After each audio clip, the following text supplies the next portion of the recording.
কলকাতায় খুন এমপি আনোয়ারুল আজিম, দেশে আটক ৩, পরিকল্পিত হত্যাকাণ্ড বললেন স্বরাষ্ট্রমন্ত্রী। বাবার হত্যাকারীদের বিচার চাইলেন মেয়ে, রাজধানীর শেরেবাংলা নগর থানায় মামলা দায়ের। অহিংসার বাণীতে বুদ্ধ পূর্ণিমা উদযাপন, সম্প্রীতির বন্ধনে বিশ্ব শান্তি প্রতিষ্ঠার তাগিদ রাষ্ট্রপতির।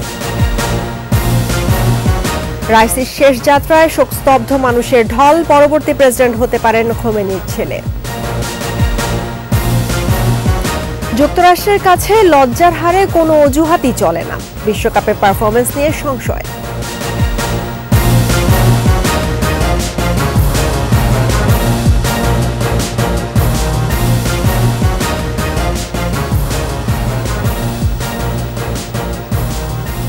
শুনছিলেন ফার্স্ট সিকিউরিটি ইসলামী ব্যাংক পিএলসি সংবাদ শিরোনাম। আমন্ত্রণ রাত 11টার 21 সংবাদে আপনাদের সঙ্গে আছি রাহনুমা রাহি। দর্শক, 21 টেলিভিশনের সংবাদ একই সাথে সরাসরি দেখতে পাবেন আমাদের ফেসবুক পেজ www.facebook.com/2124 অনলাইনে। দর্শক, রাজধানী পূর্ব বাড্ডার টেকপাড়ার একটি বাড়িতে বোমা তৈরির কারখানার সন্ধান পেয়েছে র্যাব। বাড়িটি ঘিরে রাখা হয়েছে এবং র্যাব ৩-এর অধিনায়ক সেখানে সংবাদ সম্মেলন করছেন। আমরা সরাসরি চলে যাচ্ছি সেখানে।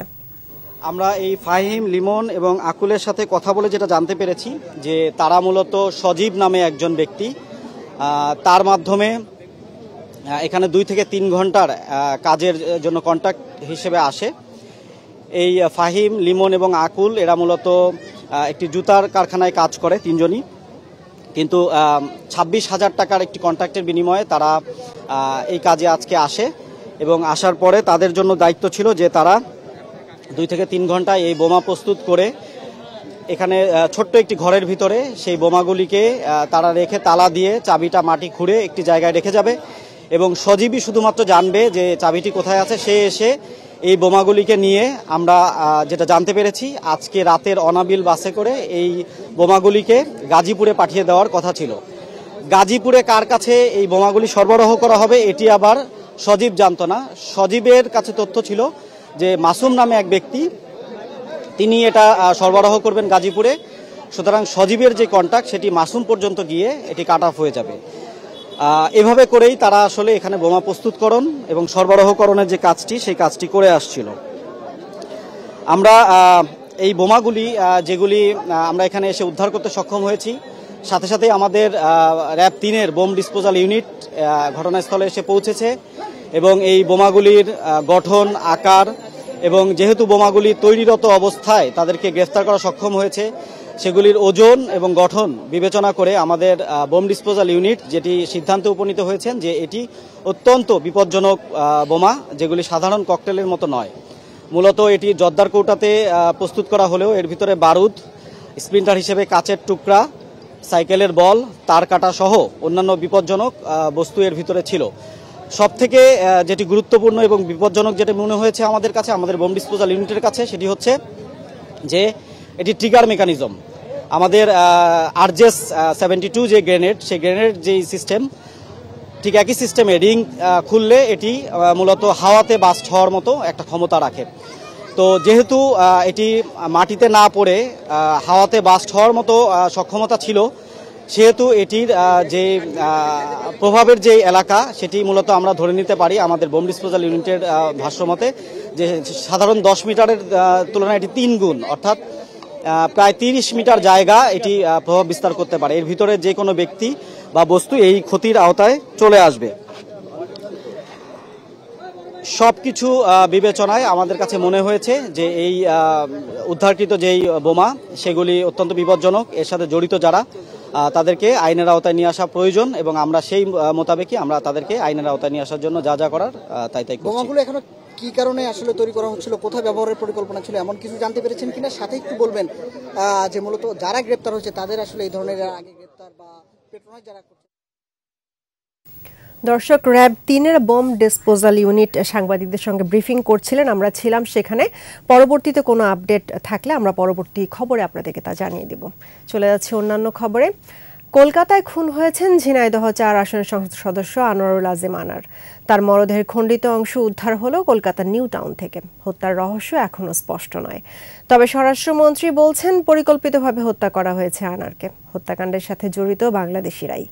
ভারতীয় পুলিশের দেয়া তথ্যের ভিত্তিতে এরই মধ্যে বাংলাদেশ থেকে সন্দেহভাজন ৩ জনকে আটক করা হয়েছে। রিপোর্টে বাকিটা জানাচ্ছেন দুলি মল্লিক। আনোয়ারুল আজিম আনার ঝিনাইদহ ৪ আসনের এই সংসদ সদস্য গেল ১২ মে চিকিৎসার জন্য চুয়াডাঙ্গার দর্শনা সীমান্ত দিয়ে ভারতের কলকাতায় পৌঁছান। ওঠেন বরানগরে পারিবারিক বন্ধু গোপাল বিশ্বাসের বাড়িতে। পরদিনই সেখান থেকে চলে যান। বন্ধু গোপাল বিশ্বাস জানান, ওই দিন সন্ধ্যায় ফেরার কথা থাকলেও SMS-এ দিল্লি যাওয়ার কথা জানান আনার। ১৫ মে পর্যন্ত যোগাযোগ ছিল, এরপর থেকে ফোন বন্ধ। আনারের পরিবারও একই কথা জানালে ১৮ মে বরানগর থানায় জিডি করেন গোপাল। এরপরই তদন্তে নামে কলকাতা পুলিশ।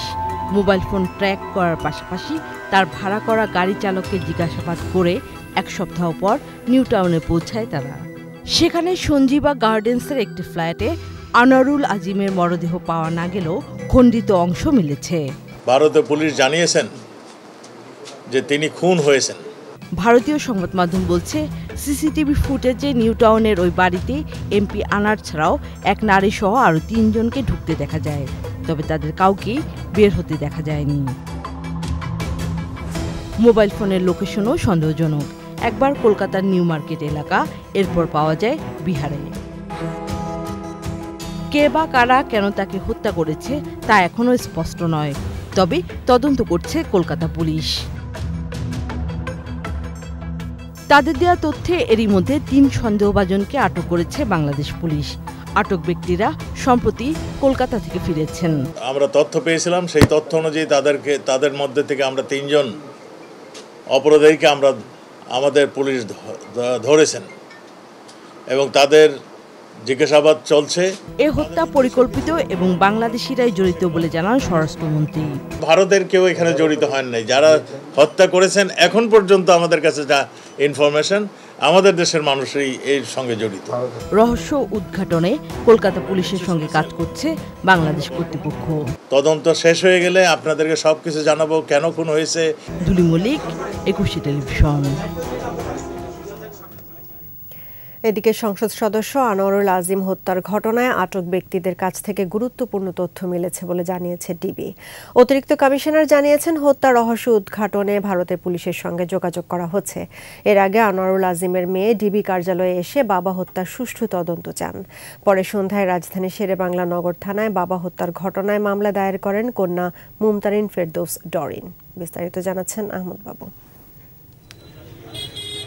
ঝিনাইদহ ৪ আসনের সংসদ সদস্য আনোয়ারুল আজিমের মৃত্যুর খবর জানার পর দুপুরে ডিবি কার্যালয়ে আসেন তার মেয়ে মুমতারিন ফেরদৌস ডরিন। ডিবি কার্যালয়ে অতিরিক্ত পুলিশ কমিশনার হারুনার রশিদের সাথে দেখা করে বাবা হত্যার বিচার চান তিনি। পরে সাংবাদিকদের সামনে কান্নায় ভেঙে পড়েন তিনি। যার বাপ থাকে না, তার কেউ থাকে না, তারা এতিম হয়ে যায়।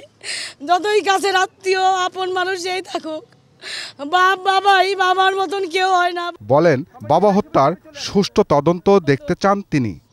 আপনারা আমাকে সহযোগিতা করবেন, আমি আমার বাবার হত্যার বিচার চাই। পরে ডিএমপি গোয়েন্দা বিভাগের অতিরিক্ত কমিশনার বলেন, কয়েকজনকে আটক করা হয়েছে, তাদের কাছ থেকে অনেক তথ্য পাওয়া যাচ্ছে।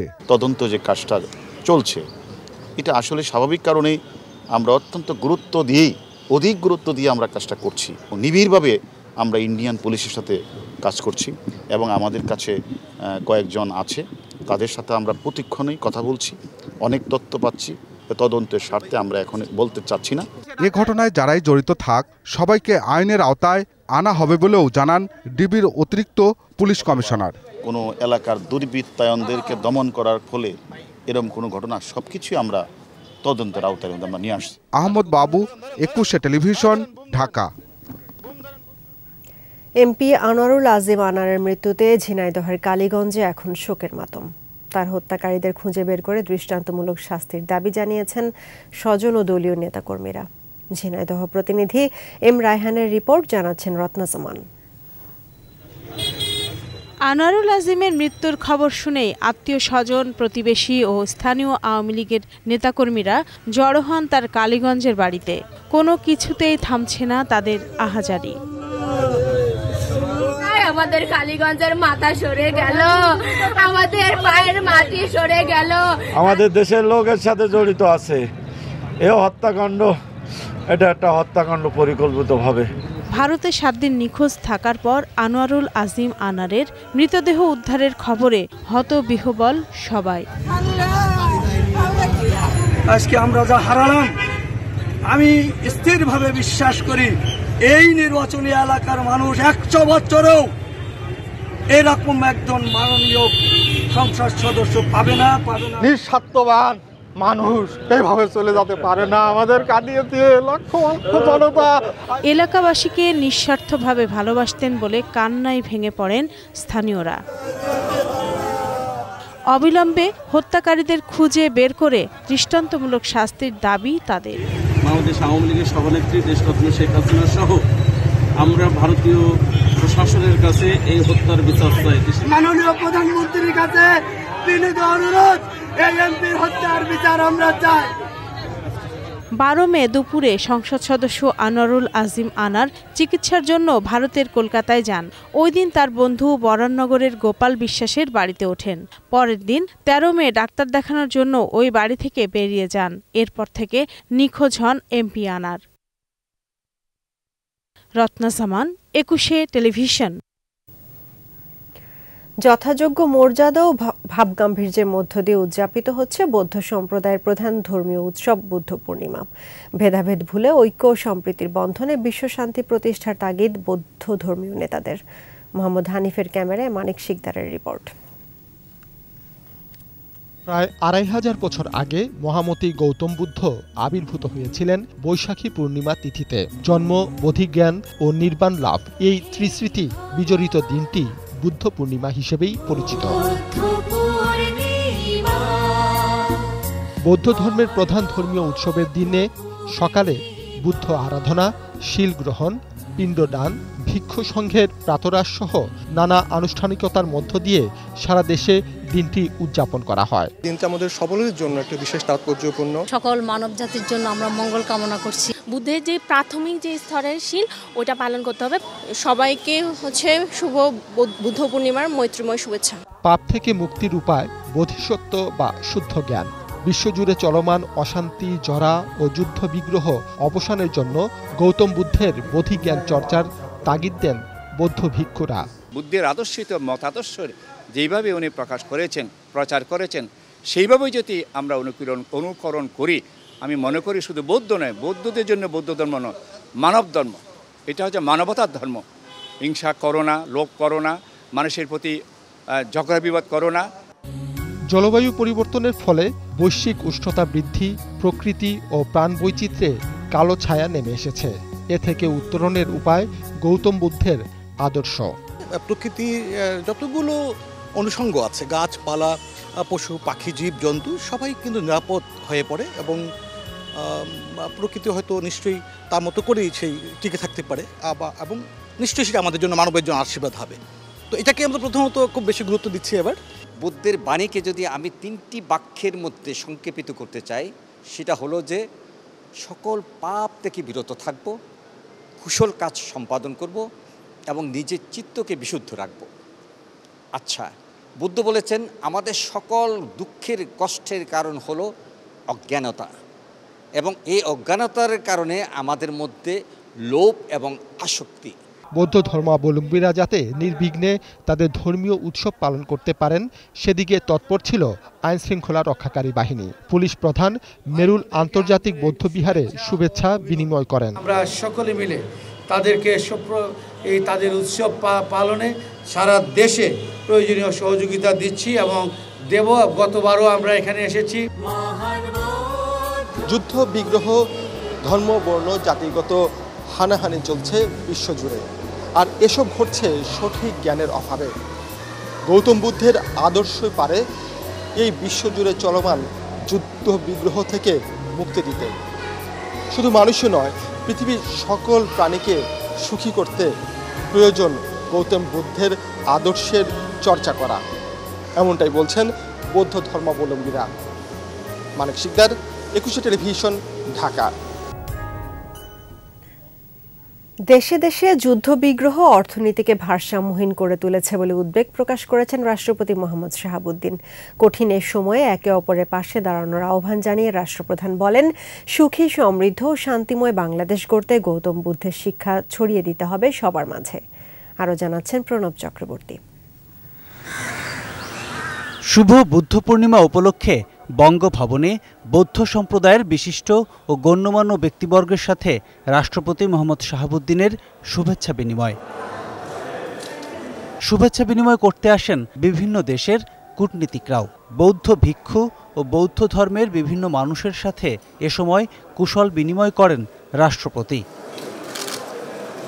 পরে বক্তৃতায় রাষ্ট্রপতি বলেন, সুখী, সমৃদ্ধ ও শান্তির বাংলাদেশ গড়তে গৌতম বুদ্ধের শিক্ষা ছড়িয়ে দিতে হবে সবার মাঝে। মানুষকে আলোর পথ দেখাবেন, দেশ ও জনপদের কল্যাণে কাজ করবেন। শুধু নিজে বা পরিবারকে নিয়ে ভালো থাকার চিন্তা না করে সকলকে নিয়ে ভালো থাকার চিন্তা করবেন। মহামতি বুদ্ধের এই শিক্ষাকে আপনারা নিজের জীবনে প্রতিফলিত করবেন এবং অন্যদেরকেও উৎসাহিত করবেন। বিভিন্ন দেশের যুদ্ধ ক্ষতিগ্রস্ত করছে বিশ্ব অর্থনীতি, তাই কঠিন সময় পাড়ি দিতে একে অপরের পাশে থাকার আহ্বান জানান রাষ্ট্রপতি। দেশে দেশে যুদ্ধ বিগ্রহ বিশ্ব অর্থনীতিকে ভারসাম্যহীন করে তুলেছে। বাংলাদেশ সহ বিশ্বের বিভিন্ন দেশের আর্থ সামাজিক খাতেও এর নেতিবাচক প্রভাব পড়েছে। কঠিন এ সময়ে আমাদের একে অপরের পাশে দাঁড়াতে হবে। অহিংসা পরম ধর্ম, সমাজে শান্তি প্রতিষ্ঠায় গৌতম বুদ্ধের এ অমীয় বাণী আজও সমানভাবে প্রযোজ্য বলেও জানান রাষ্ট্রপতি মোহাম্মদ শাহাবুদ্দিন। প্রণব চক্রবর্তী, একুশে টেলিভিশন, ঢাকা। তেহরানে লাখো মানুষের শেষ শ্রদ্ধায় সিক্ত হয়েছেন প্রেসিডেন্ট ইব্রাহিম রাইসি। তেহরান বিশ্ববিদ্যালয় চত্বরে প্রেসিডেন্ট এবং অন্যান্য কর্মকর্তাদের জানাজায় ইমামতি করেন সর্বোচ্চ নেতা আয়াতুল্লাহ আলী খামেনি।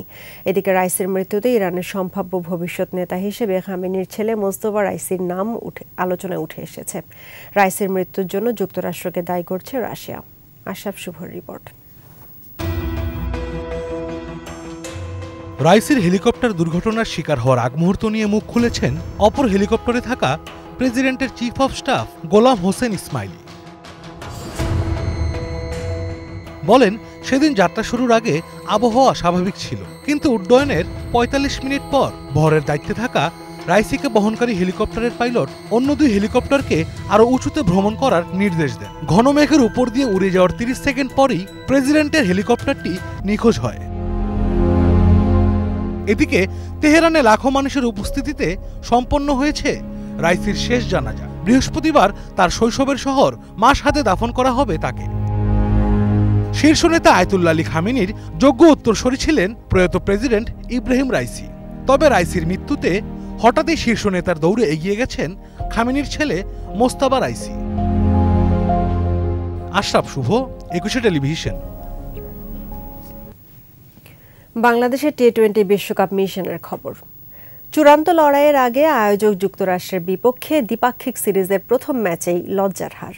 হতাশা ঝরানো কণ্ঠে সাবেক অধিনায়ক খালেদ মাসুদ পাইলট একুশে টেলিভিশনকে বললেন, এই হারের পর কোনো অজুহাতই চলে না। হৃদয় এবং রিয়াদ ছাড়া আর কোনো ব্যাটার রান না পাওয়ায় বিশ্বকাপে ভালো কিছু করা নিয়েও তার সংশয় রয়েছে। আকাশুজ্জামানের রিপোর্ট। বিশ্বকাপের আয়োজক দেশ যুক্তরাষ্ট্র, সে অর্থে ক্রিকেটে একেবারেই নবাগত, অথচ তাদের কাছেই ধরা সেই সাকিব শান্তরা। যাচ্ছে তাই ব্যাটিং বোলিংয়ে লজ্জায় ডুবিয়েছে বাংলাদেশকে। এই হারের পর কন্ডিশনকেই দোষ দিয়েছেন অধিনায়ক শান্ত। তবে যুক্তরাষ্ট্রের মতো দলের সাথে লজ্জার এই হারে কোনো অজুহাতই ধোপে টেকে না। ক্রিকেট ম্যাচে তো যে কোনো দল হারতে পারে, জিততে পারে। আপনি বলতে পারেন যে হয়তো আমাদের ওয়েদারের কারণে বা একটা বিশাল ২৪ ঘন্টার এপার ১২ ঘন্টার এপারের কারণে হয়তো আমরা হেরে গেছি, কিন্তু তাও হওয়া উচিত না। প্রফেশনাল টিম, আপনি আমার কাছে মনে হয় যে আমরা রেগুলার ক্রিকেট খেলে, টেস্ট ম্যাচ খেলে বড় বড় টিমের সাথে, আমাদের যে কোনো জায়গায় যখনই যাব একদম রেডি টু প্লে হতে হবে।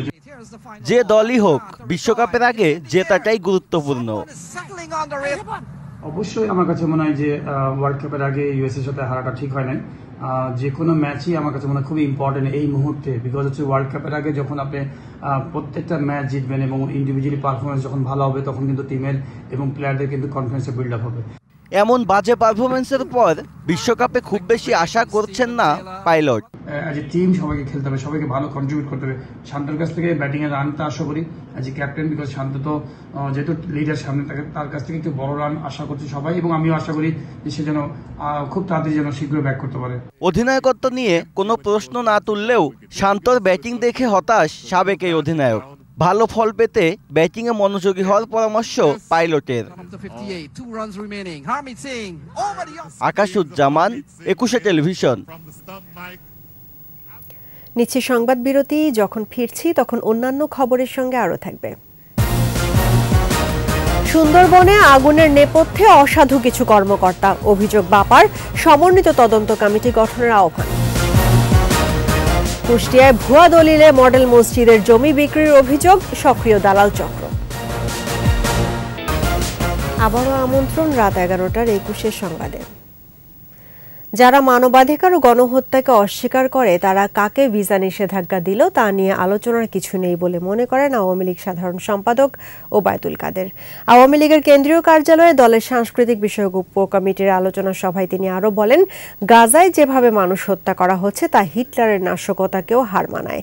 বিশ্ব সংকটের প্রতিক্রিয়া দেশের অর্থনীতিতেও পড়েছে বলে জানান ওবায়দুল কাদের। ভারতে রহস্যজনকভাবে সংসদ সদস্য আনোয়ারুল আজিমের মৃত্যুর ঘটনা নিয়ে বিএনপির নেতাদের বক্তব্যের সমালোচনাও করেন আওয়ামী লীগ সাধারণ সম্পাদক।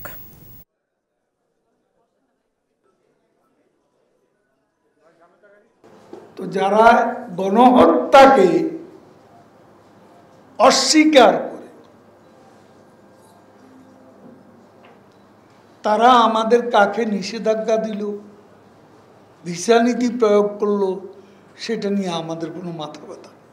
দেশের সশস্ত্র বাহিনী কিন্তু তার এক আলাদা নিয়ম কানুন আছে, তারা চলে। সেখানে যদি কেউ কোনো অপরাধ করে থাকে সেটা প্রমাণিত হলে কোনোদিনও ছাড় দেওয়ার লোক বঙ্গবন্ধুর কল্যাণ। জিয়াউর রহমানের মৃত্যুবার্ষিকী পালনে 15 দিনের কর্মসূচি ঘোষণা করেছে বিএনপি। মহাসচিব মির্জা ফখরুল ইসলাম আলমগীর নয়াপল্টনে বিএনপির কেন্দ্রীয় কার্যালয়ে যৌথ সভা শেষে কর্মসূচির ঘোষণা দেন। শাহাদাত বার্ষিকী উপলক্ষে আমরা 15 দিনের কর্মসূচি গ্রহণ করেছি। প্রত্যেকটি বিভাগে আপনার কর্মসূচি নেওয়া হবে, জেলাগুলোতে কর্মসূচি হবে, উপজেলাগুলোতে কর্মসূচি গ্রহণ করা হবে। সেইভাবেই আমরা এখানে আলোচনা হয়েছে এবং সেই সিদ্ধান্ত হয়েছে, এবং সেটা হবে আপনার আমাদের 28 তারিখ থেকে 28শে মে থেকে 11ই জুন পর্যন্ত। বারবার অগ্নিকাণ্ড থেকে সুন্দরবন রক্ষায় সমন্বিত তদন্ত কমিটি গঠনের আহ্বান জানালেন বাংলাদেশ পরিবেশ আন্দোলন বাপা। সংবাদ সম্মেলনে বাপা নেতারা অভিযোগ করেন, বন বিভাগের কিছু অসাধু কর্মকর্তা ও ব্যবসায়ীরাই বারবার আগুন লাগাচ্ছে। শুধুমাত্র বন বিভাগকে নিয়ে তদন্ত কমিটি গঠন করায় এর রহস্য কখনোই উন্মোচিত হয় না বলেও মত দেন তারা। মেহেদী হাসানের রিপোর্ট। 10,000 বর্গ কিলোমিটারের সুন্দরবনের 2/3 বাংলাদেশে। সংরক্ষিত বনের 51% সুন্দরবন। দেশের দক্ষিণাঞ্চলের একটা বড় অংশকে ঝড় জলোচ্ছ্বাস থেকে শুধু রক্ষাই নয়, সুন্দরবন বাংলাদেশের ফুসফুসের কাজ করছে। গেল 4 মে পূর্ব সুন্দরবনের চাঁদপাই রেঞ্জে আগুন লেগে 7.9 একর বনভূমি পুড়ে ছাই হয়। 22 বছরে বনে আগুন লেগেছে 32 বার।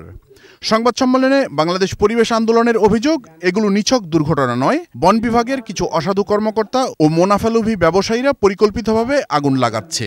2016 সালের নাংলিতে যখন আগুন লাগলো এবং বন বিভাগই তখন রিপোর্ট দিল, তদন্ত রিপোর্ট, যে এটা মাছ ব্যবসায়ীরা আগুন লাগিয়েছে, তাহলে তাদের বিরুদ্ধে কি কোনো ব্যবস্থা নেওয়া হয়েছে?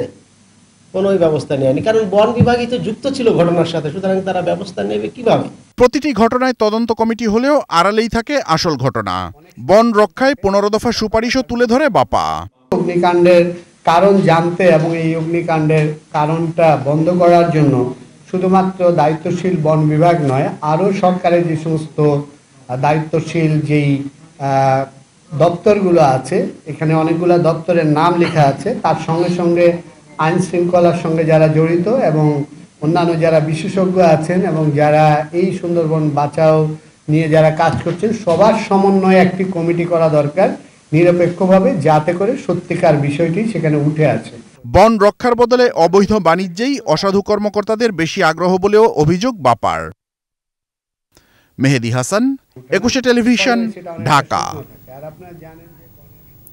কুষ্টিয়া শহরের একটি মডেল মসজিদের জমি ভুয়া দলিলের মাধ্যমে বিক্রি করে দেওয়ার অভিযোগ উঠেছে। দালাল চক্রটি মসজিদের আরও জমি একই উপায়ে বিক্রির চেষ্টা করছে। তবে অভিযুক্তদের দাবি মসজিদের নয়, ক্রয়সূত্রে পাওয়া জমি বিক্রি করেছেন তারা। এ নিয়ে এলাকায় উত্তেজনা দেখা দিয়েছে। কুষ্টিয়া প্রতিনিধি জহুরুল ইসলামের তথ্যচিত্রে আরও জানাচ্ছেন সমর ইসলাম। সম্প্রতি সরকারি অর্থে কুষ্টিয়া শহরের কুঠিপাড়ায় পুরনো মসজিদ ভেঙে আধুনিক মডেল মসজিদ নির্মাণ করা হয়েছে। নির্মাণের বেশ কয়েক বছর আগে মজমপুর মৌজায় এই মসজিদে 20 শতক জমি দান করেন স্থানীয় মাহাতাবুদ্দিন সরকার ও তার ছেলে। তখন জমিতে কোনো স্থাপনা নির্মাণ করেনি মসজিদ কর্তৃপক্ষ। এই সুযোগে ভুয়া দলিল তৈরি করে স্থানীয় একটি চক্র জমিটি দখলের চেষ্টা করছে। গত 6 মে চক্রটি 2.29 শতক জমি মাত্র 12 লাখ টাকায় বিক্রি করে দেয়। এই সম্পত্তি মসজিদ ঈদগাহে হচ্ছে, এটা দান করা হয়েছে। আর অনেকের জমি আছে, শুধু গণীয় করলি না, মসজিদকে দান করেছে। এখন মসজিদ কি করবে সেটা মসজিদ কর্তৃপক্ষ জানে। তবে অভিযুক্তদের দাবি ওই জমি মসজিদের নয়, তারা ক্রয় সূত্রে পাওয়া জমি নিয়ম মেনে বিক্রি করেছেন। এখানে না মসজিদের কোনো জমি আছে না ঈদগার জমি আছে। আমরা তো এই পাড়ারই সন্তান, এই মসজিদের পিছনে আমাদের অবদান আছে, ঈদগার পিছনে আমাদের অবদান আছে। আমরা কখনো এইরকম ধরনের কাজ আমরা কেন করতে যাব? মসজিদ কমিটির নেতা ও স্থানীয় জনপ্রতিনিধিরা বলছেন ওই জমির মালিকানা মসজিদের, কোনোভাবেই জমি বেদখল হতে দেবেন না বলেও জানান তারা। পুরা পুরাতন মসজিদ যদিও বিলুপ্ত হয়েছে, কিন্তু কমিটি আছে এবং কমিটির আন্ডারে নেওয়া হয়েছে। এখন আমাদের তো সম্পত্তি রক্ষা করতে হবে। আসলে এই সম্পত্তি কারোর ব্যক্তিগত সম্পদ না, এটা একটা প্রতিষ্ঠানিক, একটা সামাজিক প্রতিষ্ঠানের সম্পদ। এই সম্পদ রক্ষা করার দায়িত্ব এলাকাবাসীর সকলের। এদিকে মসজিদের জমি বেদখল হওয়ার খবরে এলাকায় উত্তেজনা দেখা দিয়েছে। তবে স্থানীয় প্রশাসন বলছে দুপক্ষের কাগজপত্র দেখে শিগগিরই বিষয়টি নিষ্পত্তি করা হবে।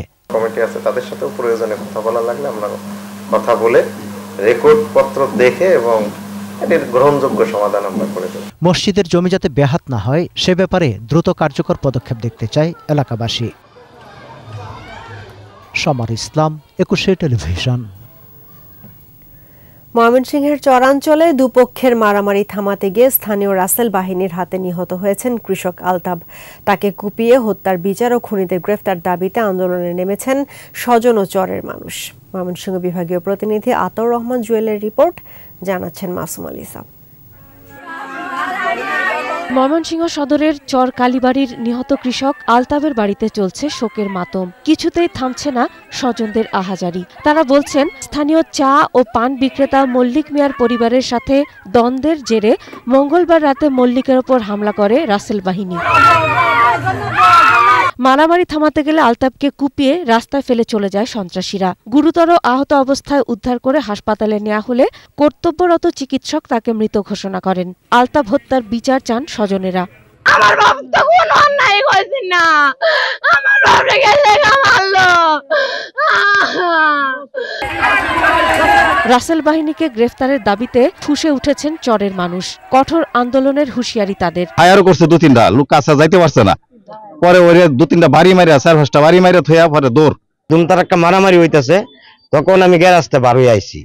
আয় দিয়ে লাশ পড়ে রয়েছি, কিন্তু তারা কুবাই টুবাই থয়ে গেলে গা, পরে কিন্তু আমি লাশ ধরছি। সবাই ফাঁসি যাইতেছে, তার মেয়েরা, তার পরিবার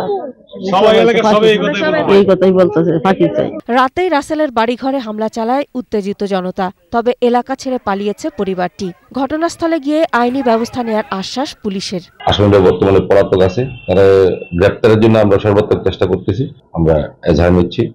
আশা করি খুব দ্রুত সময়ে এই ঘটনার সাথে যারা জড়িত তাদেরকে গ্রেপ্তার করে আইন আওতায় নিয়ে আসবেন। নিহত আলতাবের মরদেহ ময়না তদন্তের পর পরিবারের কাছে হস্তান্তর করা হবে।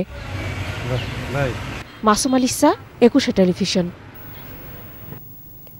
ভালোবেসে বিয়ে করে হত্যার শিকার হলেন গার্মেন্টস কর্মী বিলকিস। প্রথম স্ত্রীকে না জানিয়েই তাকে বিয়ে করেছিলেন রাইড শেয়ার সার্ভিসের উবার চালক মিজানুর রহমান সুমন। পরে বনিবনা না হওয়ায় রাজধানীর পূর্বাচলে নিয়ে বিলকিসের গায়ে পেট্রোল ঢেলে আগুন ধরিয়ে দেয়। ঘাতক স্বামীকে গ্রেফতার করেছে র্যাব। বিস্তারিত জানাচ্ছেন আহমদ বাবু। 2 বছর আগে সুমনকে ভালোবেসে বিয়ে করেন বিলকিস। বিয়ের সময় প্রথম স্ত্রীর কথা গোপন রেখেছিলেন সুমন। পরে বিলকিসকে রাজধানীর তুরাগে প্রথম স্ত্রীর বাসার অদূরে আলাদা ভাড়া বাসায় রাখেন সুমন। 4 মাস ধরে বনিবনা হচ্ছিল না এই দম্পতির। এর জেরে বিলকিসকে হত্যার পরিকল্পনা করে সুমন। 19 মে পূর্বাচলের নির্জন স্থানে নিয়ে গিয়ে বিলকিসের শরীরে পেট্রোল ঢেলে আগুন ধরিয়ে পালিয়ে যান সুমন। স্থানীয়রা উদ্ধার করে হাসপাতালে ভর্তি করলে চিকিৎসাধীন অবস্থায় মারা যান বিলকিস। উত্তরা কার্যালয়ে সংবাদ সম্মেলনে র্যাব 1-এর অধিনায়ক জানান, হত্যার 48 ঘন্টার মধ্যে গাজীপুর থেকে নিহতের স্বামী সুমনকে গ্রেপ্তার করা হয়েছে। দৈনন্দিন জীবনের বিভিন্ন বিষয় নিয়ে যখন তাদের মধ্যে একটা বিশৃঙ্খল সৃষ্টি হয়, তখন সে একটা পরিকল্পনা করে যে তাকে সুযোগ বুঝে তাকে পরিকল্পনা করে মেরে ফেলবে। তাকে কৌশলে বিলকিসকে গাড়ি থেকে নামিয়ে নিয়ে আসার সাথে সাথেই তার শরীরে, মাথায়, শরীরে, কাপড়ের সামনে পিছনে সকল জায়গার মধ্যে পেট্রোল ছুড়ে মেরে। 2 সংসারের খরচ জোগাতে হিমশিম খাচ্ছিলেন সুমন। নিজের সংসার চালাতে বেশি টাকা দাবি করলে বিলকিসকে হত্যা করা হয় বলেও জানায় র্যাব। তাকে গতকাল গাজীপুর থেকে ধরতে সক্ষম হয়। তাকে প্রাথমিক জিজ্ঞাসাবাদে সে তার ঘটনা অকপটে স্বীকার করে যে পরিকল্পনা এবং তাদের হীন মানসিকতা যে কোনো মানুষের জন্য বিবেককে সাড়া দেয়। গাজীপুরের কালীগঞ্জ থানায় সুমনের বিরুদ্ধে হত্যা মামলা করেছে বিলকিসের পরিবার। আহমদ বাবু, 21 টেলিভিশন, ঢাকা। আবারও সংবাদ বিরতি। যখন ফিরব তখন অন্যান্য খবরের সঙ্গে আরও থাকবে। তুচ্ছ ঘটনায় মামলা নয়, জনগণকে সচেতন হওয়ার আহ্বান প্রধান বিচারপতি। ফিলিস্তিনকে স্পেন, নরওয়ে, আয়ারল্যান্ডের স্বীকৃতি, রাষ্ট্রদূত প্রত্যাহার করল ইসরায়েল। আবারও আমন্ত্রণ রাত 11টার 21 সংবাদে। তুচ্ছ ঘটনায় যেন মামলা না হয় সেজন্য দেশের মানুষকে সচেতন হওয়ার আহ্বান জানিয়েছেন প্রধান বিচারপতি ওবায়দুল হাসান। ছোট ছোট ঘটনা স্থানীয়ভাবে মীমাংসা হলে মামলা জট এবং বিচারের দীর্ঘসূত্রিতা কমানো সম্ভব বলে মনে করেন প্রধান বিচারপতি। সকালে লালমনিরহাট আদালত প্রাঙ্গণে আইনি সহায়তা ও বিচার প্রার্থীদের বিশ্রামাগার ন্যায়কুঞ্জের উদ্বোধন করতে এসে এইসব কথা বলেন প্রধান বিচারপতি। এ সময় মামলা জট কমাতে ভূমিকা রাখা সহ আইন পেশাকে দেশের কল্যাণে কাজে লাগাতে আইনজীবীদের প্রতি আহ্বানও জানান ওবায়দুল কাদের।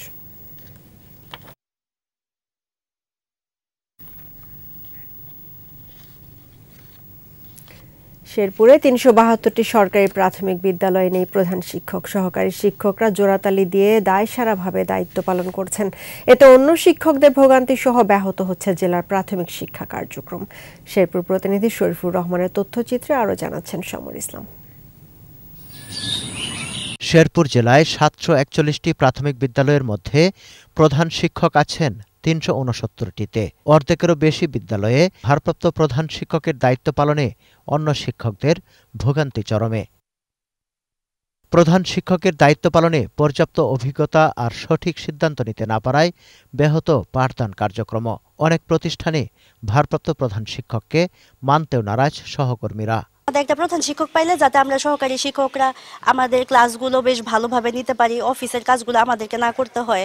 একটা শিক্ষক কম থাকলে আর একটা 5টা শিক্ষকের প্রেসার পড়ে বেশি। প্রধান শিক্ষক থাকলে আমাদের অন্য ক্লাসগুলো আমাদের নিতে হতো না। আমাদের ক্লাসগুলো আমরা আরো সুন্দরভাবে, আরো সময় নিয়ে আরো আকর্ষণীয়ভাবে করতে পারতাম। পারিবারিক সমস্যা থাকতে পারে, ছুটি নিতে সমস্যা হচ্ছে। ভারপ্রাপ্ত প্রধান শিক্ষকদের প্রশাসনিক কাজ, শ্রেণীকক্ষ পর্যবেক্ষণ সহ সভা সেমিনারে অংশ নিতে হয়। ফলে তারা পাঠদানে সময় দিতে না পারায় শিক্ষার গুণগত মান ধরে রাখাও সম্ভব হয় না। একটা শিক্ষা প্রতিষ্ঠানে যদি একটা প্রধান শিক্ষক না থাকে তাহলে আমার দৃষ্টিকোণ থেকে মনে হয় যে কখনোই সে শিক্ষা প্রতিষ্ঠানটা সুষ্ঠু সুন্দরভাবে ম্যানেজমেন্ট করা ঠিক না। প্রধান শিক্ষক না থাকলে যেমন শিক্ষকদের ম্যানেজমেন্টটা এখানে কিছু বা শিক্ষকদের একটা গাছারা ভাব থাকতে পারে বা শিক্ষকরা দায়িত্ব সঠিকভাবে পালন নাও করতে পারে। প্রধান শিক্ষক যদি না থাকে তাহলে সেই স্কুলে লেখাপড়ার মান কিরকম হতে পারে। শূন্য পদ পূরণে প্রাথমিক শিক্ষা অধিদপ্তরে কাগজপত্র পাঠিয়েছে জেলা প্রাথমিক শিক্ষা দপ্তর। আমরা পদোন্নতি দেওয়ার জন্য যে শর্তগুলো আর কি সমস্ত এসিআর এবং পেপার রেডি করেছি। বর্তমান মহাপরিচালক মহোদয় এ ব্যাপারে আমাদের সাথে দফা দফা কথা বলেছেন এবং উনি বেশ আন্তরিক আছেন। গুণগত মানের প্রাথমিক শিক্ষা নিশ্চিতে দ্রুত সমস্যার সমাধান চান শেরপুরবাসী। সমর ইসলাম, 21 টেলিভিশন। আর এরই সঙ্গে শেষ করছি রাত 11টার 21 সংবাদ। তবে যাবার আগে ফার্স্ট সিকিউরিটি ইসলামী ব্যাংক পিএলসি সংবাদ শিরোনামগুলো জানাবো আরো একবার। কলকাতায় খুন এমপি আনোয়ারুল আজিম, দেশে আটক 3, পরিকল্পিত হত্যাকাণ্ড বললেন স্বরাষ্ট্রমন্ত্রী। বাবার হত্যাকারীদের বিচার চাইলেন মেয়ে, রাজধানীর শেরেবাংলা নগর থানায় মামলা দায়ের। অহিংসার বাণীতে বুদ্ধ পূর্ণিমা উদযাপন, সম্প্রীতির বন্ধনে বিশ্ব শান্তি প্রতিষ্ঠার তাগিদ রাষ্ট্রপতির। রাইসির শেষ যাত্রায় শোকস্তব্ধ মানুষের ঢল, পরবর্তী প্রেসিডেন্ট হতে পারেন খোমেনির ছেলে। যুক্তরাষ্ট্রের কাছে লজ্জার হারে কোনো অজুহাতই চলে না, বিশ্বকাপে পারফরমেন্স নিয়ে সংশয়।